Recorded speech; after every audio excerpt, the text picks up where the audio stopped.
अस्सलामुअलैकुम दोस्तों, आप सभी का हमारे इस चैनल में स्वागत है। आज हम बात करने जा रहे हैं बिहार की, जहां पर हम बात करेंगे सीमांचल के ग्राउंड रिपोर्टिंग की। जी हां, आज हम बिहार के सीमांचल को लेकर जो हाल आज यहां पर दिख रहा है, उसी हाल को हम अपने अंदाज में बयान करेंगे। जी हां, जिस तरह से आज यहाँ की राजनीति में कौन सी पार्टी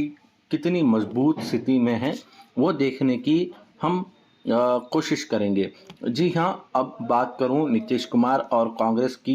तो यहाँ पर उनका सुपड़ा साफ होता हुआ दिखाई दे रहा है, क्योंकि नीतीश कुमार ने जिस तरह से दल बदलने का काम किया है, उससे कहीं ना कहीं उनको यहाँ की राजनीति में एक झटका लगता हुआ दिखाई दे रहा है। तो दूसरी तरफ कांग्रेस पार्टी ने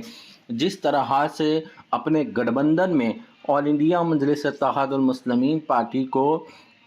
लेने से इनकार करने पर लगातार मजलिस के चाहने वाले उनकी हर यात्रा में, हर गली कूचों में उनको बैनर के तहत यहाँ की जनता ये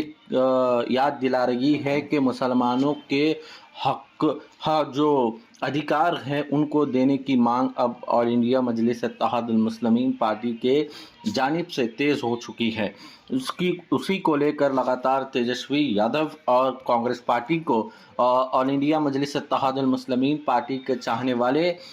ये नारा देकर उनको बता रहे हैं कि 18% जो मुसलमान बिहार के अंदर है, उन 18% मुसलमानों को अधिकार मिलना चाहिए, उनका हक मिलना चाहिए। उसी को लेकर अब वो लगातार बैनर के ज़रिए से राहुल गांधी और तेजस्वी यादव को ये बता रहे हैं कि इस मर्तबा गठबंधन नहीं तो वोट नहीं का नारा टूल पकड़ता हुआ बिहार में देखने को मिल रहा है। तो मैं आपको बताता चलूं कि 2020 के चुनावी दंगल में मजलिस इत्तेहादुल मुस्लिमीन पार्टी ने यहाँ पर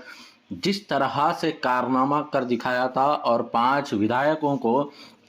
सीमांचल जैसे जगह पर उन्होंने कामयाबी दर्ज की थी। अख्तरुल ईमान साहब और मजलिस इत्तेहादुल मुस्लिमीन पार्टी के सदर बैरिस्टर असदुद्दीन अवैसी साहब की लीडरशिप में ये कारनामा अंजाम दिया गया था, और उसी लीडरशिप को और मजबूती के साथ आगे बढ़ाने के इरादे से इस मरतबा के विधानसभा चुनाव में अख्तरुल ईमान साहब उतर चुके हैं। कांग्रेस, आरजेडी और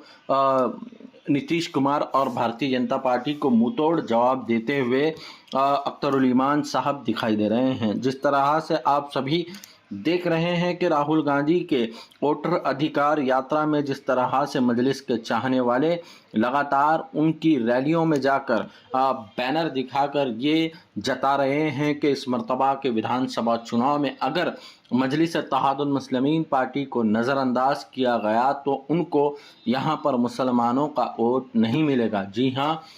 ये खुले अल्फाजों में यहाँ का मुसलमान बता रहा है कि बिहार के अंदर अगर मुस्लिम वोट चाहिए तो आपको मजलिस इत्तेहादुल मुस्लिमीन पार्टी को साथ लेना होगा और मजलिस के साथ मिलकर यहाँ के विधानसभा चुनाव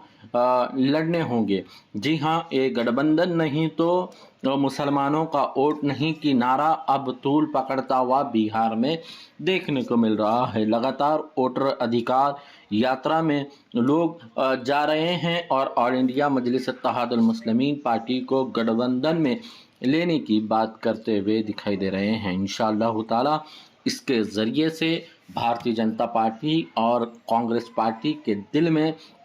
एक डर का माहौल देखने को मिल रहा है। मजलिस के यहाँ पर विधानसभा चुनाव लड़ने से इंशाअल्लाह ताला इस मरतबा के चुनावी दंगल में ऑल इंडिया मजलिस इत्तेहादुल मुस्लिमीन पार्टी एक नई तारीख को इस विधानसभा चुनाव में रकम करेगी और यहाँ के चुनावी दंगल में जीत कर किंग मेकर का रोल अदा करेगी। तो आप सब मिलकर ऐसे ही हमारे इस चैनल पर बने रहें। चैनल को ज़रूर सब्सक्राइब करें, इस वीडियो को ज़्यादा से ज़्यादा शेयर करें।